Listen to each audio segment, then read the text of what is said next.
I have lost out on some listing opportunities lately. And what I mean by that is I went on the listing appointment, I met with the seller, did a full market analysis, reviewed my marketing, and the seller wound up hiring another agent.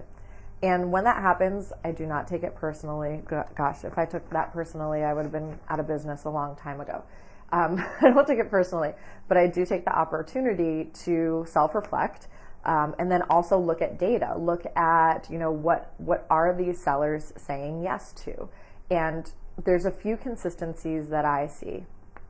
Number one is it's all in a very specific price point, and we are talking about, let's say, $375,000 to $450,000 price point.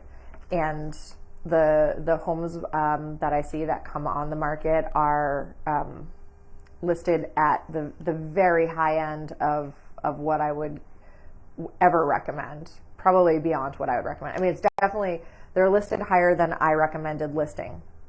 And so again, I mean, when a seller wants to sell their house, they can sell it at whatever house. I'm always actually happy to price a house at whatever the seller wants, but I explain the scenario, and I rely solely on data, because that is what appraisers look at. And I always look at my sales and my listings from the appraisal standpoint, because at the end of the day, that's who we have to deal with. Is I don't have to convince a buyer that your house is worth this much. I have to convince an appraiser your house is worth this much. And appraisers go off data, not feelings.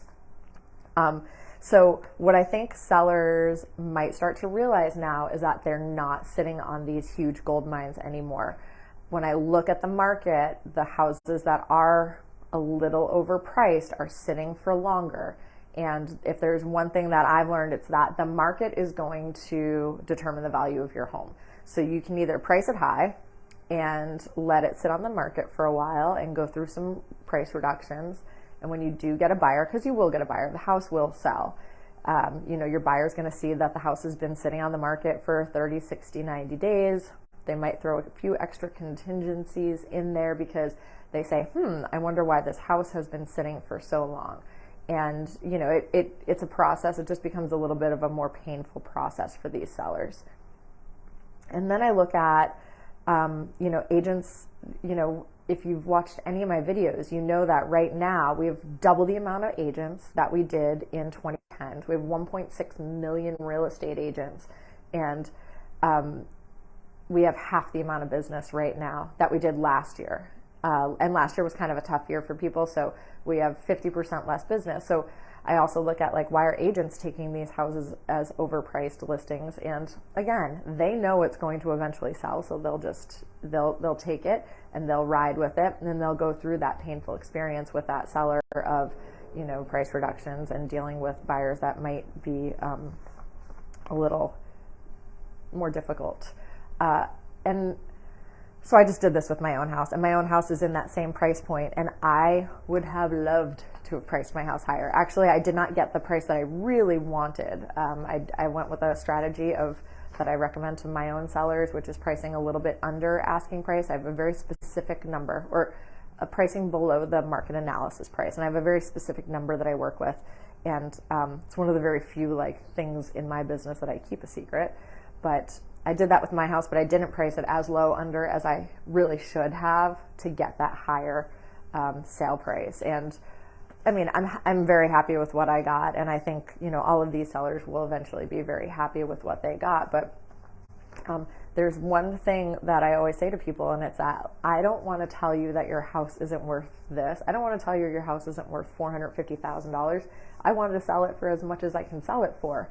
But I absolutely am never going to give you false data. I'm never going to give you false hope. I'm never going to give you false promises. I'm going to be very upfront with you about what I think the value is and provide the data that I based that off of.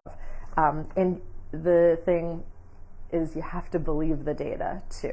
And you have to believe that you're a teammate with the agent that you're working with. So on data, just one more little point, because this is turning into a long video. With what's on the market right now, and I look at very southern York County as my little micro market, We've just had 6 price reductions in the last couple of days. And then out of the 5 houses that just recently closed over the last few days, 2 closed for $30,000 under asking price, which is almost exactly the number that I'm seeing people overprice their houses. So that's interesting. But those 2 closed $30,000 under asking.